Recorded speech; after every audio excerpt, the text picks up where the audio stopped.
বিজয় দিবস উপলক্ষে রাষ্ট্রপতি মোহাম্মদ শাহাবুদ্দিনের দেয়া সংবর্ধনা অনুষ্ঠানে যোগ দিয়েছেন বিএনপি, জামাত সহ দেশের বিভিন্ন রাজনৈতিক দলের জ্যেষ্ঠ নেতারা।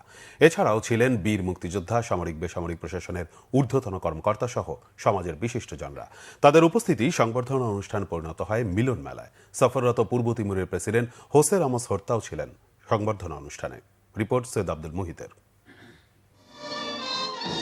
৫৪তম বিজয় দিবস উপলক্ষে সোমবার বিকেলে বঙ্গভবনের সবুজ চত্বরে শুরু হয় সংবর্ধনা অনুষ্ঠান। হাজারো অতিথির উপস্থিতিতে প্রাণবন্ত হয়ে ওঠে অনুষ্ঠান স্থল। রাষ্ট্রপতি মোহাম্মদ শাহাবুদ্দিন পূর্ব তিমুরের প্রেসিডেন্ট হোসে রামোস হর্তাকে সাথে নিয়ে সংবর্ধনা অনুষ্ঠানে আসেন।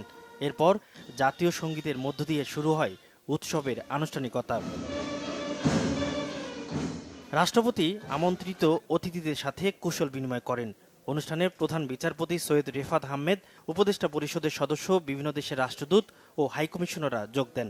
এছাড়াও শিক্ষাবিদ, ব্যবসায়ী, শিল্পী, সামরিক বেসামরিক প্রশাসনের ঊর্ধ্বতন কর্মকর্তা সহ সমাজের বিভিন্ন শ্রেণী পেশার নাগরিকরা সংবর্ধনা অনুষ্ঠানে উপস্থিত হন। ছিলেন সংবাদপত্রের সম্পাদক ও সাংবাদিক নেতারাও।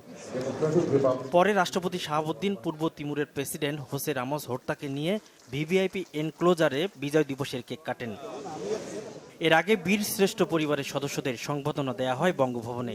রাষ্ট্রপতি মোহাম্মদ শাহাবুদ্দিন তাদের শুভেচ্ছা জানান, বলেন বীর শ্রেষ্ঠদের অবদান জাতির কাছে স্মরণীয় হয়ে থাকবে। সৈয়দ আব্দুল মুহিত, বাংলা ভিশন, ঢাকা।